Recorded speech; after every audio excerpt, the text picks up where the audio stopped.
Bonjour et bienvenue dans ce nouveau guide complet dans lequel je vais vous expliquer pas à pas comment maîtriser une stratégie de trading en tendance avec le price action. C'est très simple, moi lorsque je vais ouvrir mon ordinateur, je vais essayer de passer 15 minutes maximum sur les graphiques et en 15 minutes, soit je me suis positionné sur différentes paires, soit j'ai rien vu et je passe à autre chose. Mon objectif, c'est vraiment de créer le plus de distance possible entre moi et les prix pour éviter que ma psychologie entre en jeu. Je vais donc graphique après graphique analyser le marché avec vous et vous montrer comment on se positionne, comment on identifie une opportunité ou non et surtout comment on rentre, comment on sort et comment on se protège. Je vais toujours essayer d'avoir un take profit cohérent et un stop loss qui va me protéger avec un point d'entrée optimal. Petite parenthèse avant de commencer la vidéo, n'oubliez pas que vous pouvez copier la totalité de mes trades gratuitement dans mon canal Telegram. C'est très simple, vous cliquez sur le premier lien dans la description et vous allez accéder à un signal de trading totalement offert chaque matin. Donc rejoignez le canal pour copier le premier trade dès le lendemain matin. On commence tout de suite par l'AUD/USD en H4. Moi, je fais du swing trading, donc je serai toujours en H4 pour analyser et me positionner. Et dans un premier temps, je veux à chaque fois identifier un canal haussier ou un canal baissier. Qui dit canal dit forcément tendance. Qui dit tendance dit déjà de base 70% de probabilité que mon trade aboutisse à un gain. Je vais donc faire en sorte de me positionner en tendance après une correction pour que comme ça mon point d'entrée soit optimal. En quelques secondes seulement, je dois être en mesure de savoir si le graphique va me proposer une opportunité ou non. Là ici en l'occurrence sur l'AUD/USD, je suis dans un canal qui est baissier. Les points hauts sont de plus en plus bas et les points bas sont de plus en plus bas également. Donc mon canal il est bien baissier et en plus je suis sur un niveau de support qui est important et qui est d'ailleurs en train d'être cassé et clôturé par le bas. Je dézoome un petit peu, je vois d'ailleurs que je peux prolonger ici ma zone de support parce qu'on a rebondi sur cette zone. Donc là je peux potentiellement avoir un point d'entrée qui est intéressant. Pourquoi? Parce qu'on a cassé par le bas un support, qu'on est dans une tendance baissière, dans un canal baissier. Donc là, beaucoup de données me disent que c'est baissier. Je vais devoir donc attendre une correction haussière pour me positionner le plus haut possible à la vente. Ici, je vois que j'ai un très bon point d'entrée. Pourquoi? Parce que ce point d'entrée,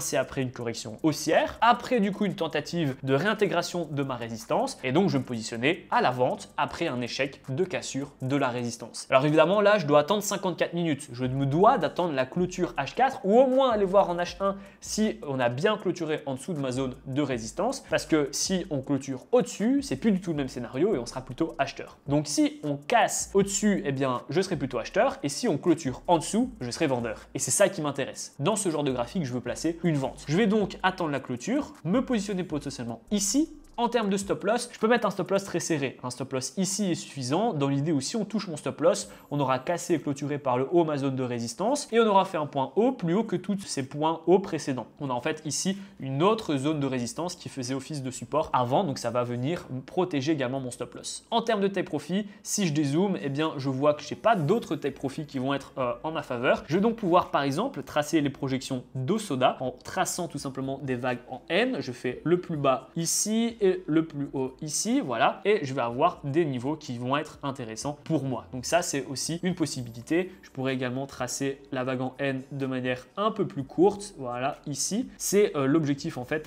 c'est de trouver des points d'entrée qui vont être intéressants. Là, c'est beaucoup plus court, évidemment. Il y a plusieurs choix en fonction de si vous faites du day trading, de l'intraday, du swing, etc. Donc là, je sais que c'est intéressant. Je ne peux pas positionner tout de suite. Je dois attendre la clôture. Si on clôture en dessous, je rentre à la vente avec un stop loss ici et un take profit qui sera plus ou moins conséquent en fonction de vos objectifs. Ensuite, je passe sur le GBP/USD. GBP/USD qui est très intéressant. Je suis en tendance baissière. On le voit ici, la tendance est baissière. J'ai une zone de résistance qui est ici. Je vois que là, on a échoué.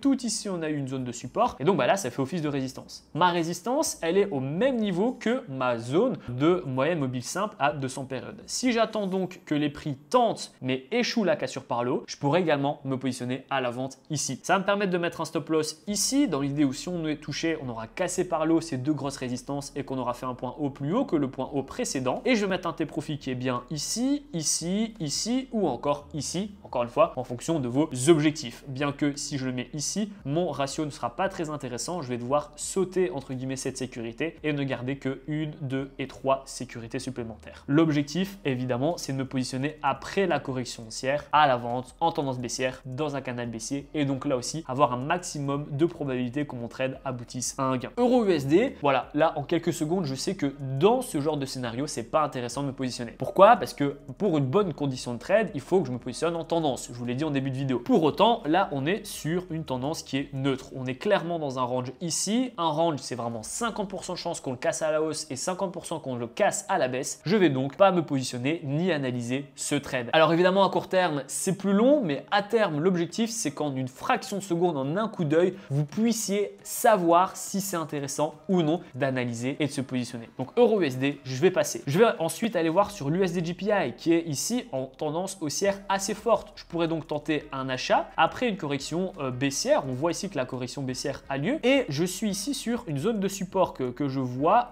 ici. Hein, donc rebond, rebond, rebond, rebond également, rebond, rebond. Et donc là, on est dans une zone de support. Je pourrais donc ici prolonger avec le travail de résistance précédemment. Donc là, si j'achète sur un support après une correction baissière à l'achat en tendance haussière, j'ai beaucoup de probabilité que mon trade aboutisse à un gain. En faisant ce genre de trade, j'ai un bon point d'entrée parce que du coup, le rebond est très probable. Ça va me permettre de mettre un stop loss en fait relativement court. Dans l'idée où si on touche mon stop loss, on aura cassé un support très important et on ira donc probablement chercher la moyenne mobile simple à 200 périodes. Je ne peux pas le mettre plus bas parce qu'on est sur du GPI, donc le coût par pips est élevé. Et le type profit, j'en ai un ici, j'en ai un autre ici et j'en ai un autre qui est juste là. Encore une fois, en fonction des objectifs de chacun, ça c'est un take profit vraiment minimal. Ensuite, celui-ci est plutôt cohérent et celui-ci il est un petit peu haut, mais pourquoi pas, il faudrait juste qu'on fasse un plus haut au même niveau que le niveau ici du 12 décembre. Donc voilà pour le USD-JPY, ça peut être intéressant. Ensuite, le GBP-JPY avec la corrélation positive, on voit ici qu'on a un canal qui est haussier à court terme, enfin depuis le 3 décembre, on est dans un canal haussier, on a cassé par le haut la moyenne mobile simple à 200 périodes, sauf que je peux pas me positionner ici. Pourquoi je peux pas me positionner ici? Parce qu'en fait, on est très proche d'une résistance qui est juste ici. On avait un rebond technique ici, une résistance là et une résistance à court terme ici. Je peux donc pas me positionner parce que quand je vais avoir un point d'entrée qui est proche d'un support, d'une résistance, je vais pas avoir la possibilité d'avoir de la marge. Les prix vont fluctuer sur ce support ou cette résistance et donc ils vont fluctuer autour de mon point d'entrée. C'est donc pas intéressant pour moi. Je peux pas me positionner sur ce genre de paire. Ensuite, pour le NZD-CAD, là aussi, on est dans un canal baissier, en tendance baissière et on a actuellement en tout cas une correction haussière. Je pourrais donc, c'est la prochaine étape, regarder si j'ai des résistances ou des supports qui sont intéressantes et je vois que j'en ai une qui est ici. Je vais la baisser un petit peu. Voilà. Donc rebond ici, résistance, rebond, rebond, résistance, résistance. Et donc là, on voit qu'on est près encore une fois de l'autre résistance. Donc j'aurai un point d'entrée optimal juste ici sur ma zone de résistance. Et évidemment, il faut que j'attende l'échec de percer par le haut. Il faut vraiment qu'on échoue cette tentative de cassure par le haut. J'ai un T-profit qui est ici, qui est en fait le support qui était très important. J'en ai un autre qui est ici, un peu plus proche avec ce support-là. Et je peux mettre un stop loss très proche parce que dans l'idée, si on touche mon stop loss, on aura cassé par le haut cette résistance et on aura cassé par le haut la moyenne mobile simple à 200 périodes. C'est donc plutôt un scénario haussier et donc, je n'ai plus vraiment de raison de mettre une vente. Et donc, c'est pour ça que mon stop loss est bien placé. Ensuite, on va faire tous les graphiques pour bien vous habituer à ces stratégies. Je suis sur l'euro GBP. Alors, l'euro GBP qui est très intéressant, mais ici, j'ai une zone de support qui est vraiment solide. On voit rebond, rebond, rebond, rebond, rebond, rebond. Et là, on a cassé par le bas, ici, ma zone de support qui devient donc une zone de résistance. Ça peut être intéressant, même si on est assez éloigné de la mobile simple à 200 périodes. C'est en fait le problème, c'est que là, on est trop éloigné de cette moyenne mobile. Donc, je ne vais pas rentrer dans mes ratios. En fait, là, j'ai un gros objectif qui est ce support final. Là, je vais avoir mon stop loss qui est ici, je peux pas le mettre vraiment plus bas et je vais avoir un point d'entrée qui est là. Donc je suis plutôt sur du ratio 1-1. C'est pas très intéressant pour moi, même si le point d'entrée est intéressant parce que je me positionne à la vente après une cassure d'un support très important et là on a la tentative de pullback. Donc je me positionne après une correction haussière. Mais le stop loss, je peux pas vraiment le mettre plus bas parce que si je le mets plus bas, on le touchera sans avoir fait un plus haut que cette impulsion baissière. Et mon take profit, je peux pas vraiment le mettre plus bas non plus, ce serait pas vraiment cohérent. Je pourrais en fait tracer ici une une zone donc de oblique, un support oblique que je vais tracer juste comme ça. Et donc me dire qu'on fera un plus bas que le point bas précédent. Ça pourrait améliorer un petit peu mon ratio, mais il y a meilleur. Quand on est vraiment strict et qu'on essaie de se positionner de manière la plus parfaite possible, ce genre de trade n'est pas vraiment intéressant. Le CAD GPI, on a ici un canal haussier et ce canal haussier à court terme en tout cas a été cassé par le bas. Il a été cassé et clôturé par le bas, donc on devrait avoir une accélération baissière. Sauf que là, c'est un petit peu le même scénario. Je suis très proche d'un support. Je ne vais donc pas avoir de la marge. Je vais mettre une vente ici, mais dans quelques pips, on sera déjà stoppé par un gros support. Vaut mieux donc attendre qu'on casse et clôture par le bas ce support pour à ce moment-là me positionner à la vente et aller chercher beaucoup plus bas parce que là, je peux positionner ici mon take profit sans avoir trop de problèmes. Il n'y a pas vraiment grand-chose qui pourrait faire rebondir les prix. Et pour autant, je serai en vente après une cassure d'un support important. Voilà, là, j'aurai aussi des ratios qui seront intéressants parce que je pourrais mettre mon stop loss ici. Alors que là, mon stop loss, je dois le mettre assez haut, donc c'est pas très cohérent. Je vais donc passer sur le CAD GPI. L'USD-CHF, ici, on est intéressant, on est dans une tendance haussière. J'ai ici des points hauts qui sont de plus en plus hauts. On est très éloigné de la moyenne mobile. On a cassé ici un support qui est intéressant. Juste ici, c'était une résistance, donc ça fait office de support. On l'a cassé par le haut et on est en train de le retenter. Donc, oups, là, ce qui pourrait être intéressant, ce serait de tenter donc le pullback avec un point d'entrée à l'achat ici et un stop loss qui irait juste ici ou ici dans l'idée où si on touche mon stop loss, on aura cassé par le bas ce support. En termes donc d'objectifs, je vais avoir ce gros objectif ici de la résistance qui était très important. Et donc là, en termes de ratio, je ne suis pas super OK. Donc je vais aller voir si j'ai d'autres sécurités. J'ai une sécurité ici, résistance, résistance, support, support. Donc je pourrais mettre mon stop loss ici. Je vais sauter une sécurité. J'ai plus celle-là, mais j'en garde encore deux et je vais améliorer mon ratio. Ce n'est pas non plus le meilleur des trades, mais c'est intéressant. L'idée de toute façon, c'est de sélectionner 10, 12, 15 graphiques, de les analyser le plus rapidement possible et qu'à la fin de cette analyse, on puisse choisir 1, 2 ou 3 trades les plus stricts possibles, les mieux possibles en fait, ceux où vous êtes le plus confiant pour vous positionner. Ici, on est à 12 minutes, 10-12 minutes de vidéo. L'objectif, c'est vraiment de vous montrer qu'on peut analyser des prix en moins de 15 minutes et que cette stratégie de tendance sur le price action dure vraiment 15 minutes par jour. Je vais ici passer sur le NZD GPI où là, on est ici sur une accélération baissière parce qu'on a cassé par le bas mon canal haussier. On a donc une accélération baissière. Il n'y a pas vraiment de gros support comme j'avais pu avoir précédemment. Donc là, pourrait tenter de mettre une vente. Le problème, c'est qu'on est assez éloigné de la moyenne mobile simple à 200 périodes. Donc, j'aime pas trop. Il y avait quand même déjà un petit peu mieux avant.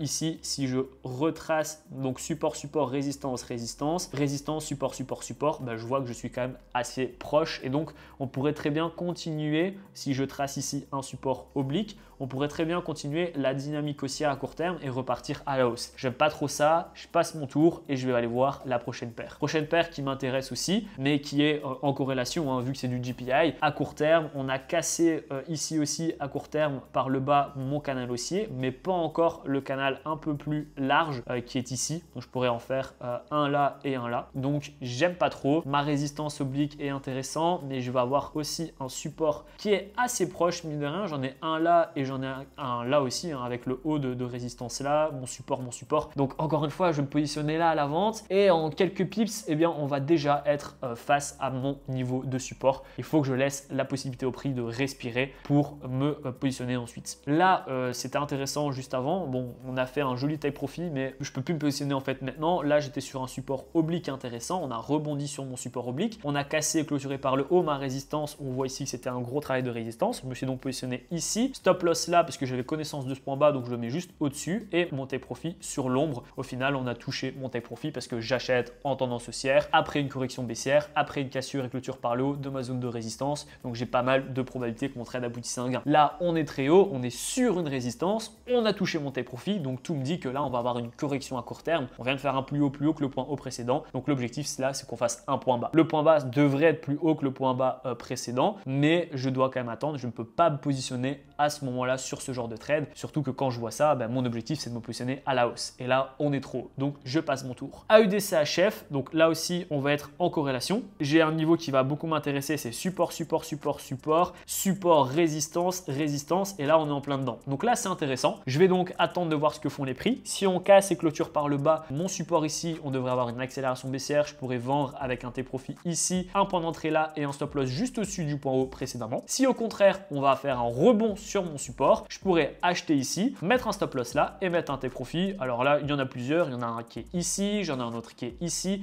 et j'en ai un autre un peu final qui serait juste ici. Donc là aussi, j'ai plusieurs probabilités. Ma condition de trade, elle est faite, elle est toute tracée. J'ai plus qu'à attendre la clôture et voir si on est plutôt sur un rebond ou sur une percée. Et ensuite, eh bien, je vais réagir. L'avantage de ce genre de trade là, c'est que vous ne mettez pas votre psychologie en jeu parce que vous avez le scénario achat et le scénario vente. Dans les deux cas, vous vous positionnez. Donc, vous n'êtes pas impacté psychologiquement si votre scénario n'est pas validé parce que vous avez déjà pris les deux scénarios en compte. J'analyse la dernière paire pour essayer de faire 15 minutes. Là, je le fais avec des explications, mais dans l'idée, si vous êtes tout seul et que vous n'êtes pas en train d'expliquer à quelqu'un comment ça fonctionne, vous serez en dessous des 15 minutes. Donc, CHF GPI, un petit peu pareil avec les paires en GPI. La corrélation va beaucoup vous aider dans l'analyse technique. Donc là, qu'est-ce que je suis en train de tracer? Support, support, résistance, résistance et résistance. Donc là, je suis sur un niveau de résistance qui est important. Donc, c'est un petit peu la même chose que sur l'AUD CHF avec de la corrélation inversée. Donc, si on casse, on va aller chercher ce niveau-là. Si on rebondit, on va aller chercher ce niveau ici. Même si, attention, le scénario à l'achat est légèrement moins intéressant que le scénario à la vente parce que là, je vais avoir une zone ici de résistance qui est importante. Donc, si on rebondit, on devrait déjà être un peu embêté par ce niveau de résistance. Alors que si on casse par le bas, on devrait probablement aller jusqu'à ce niveau-là sans trop de problème. Donc voilà, 15 minutes pour faire 15 graphiques. L'objectif de cette vidéo, c'est vraiment de vous montrer qu'on peut analyser vite et bien, qu'on peut analyser également sans mettre 15 minutes par graphique avec 15 indicateurs de tous les côtés. On peut faire vraiment clair. Vous avez vu, j'ai rien tracé. Un support, une résistance. On analyse globalement la tendance et on essaie de se positionner le mieux possible après une correction, le plus haut possible à la vente, le plus bas possible à l'achat avec le plus haut taux de probabilité possible. N'oubliez pas, vous avez la possibilité de copier la totalité des signaux que je vous donne dans mon canal Telegram gratuitement. Pour ce faire, il vous suffit simplement de cliquer sur le lien dans la description. Vous allez recevoir un signal de trading totalement gratuitement chaque jour, prêt à être copié. Si la vidéo vous a plu, n'hésitez pas à me le dire en commentaire et je vous dis à très vite pour les prochaines vidéos.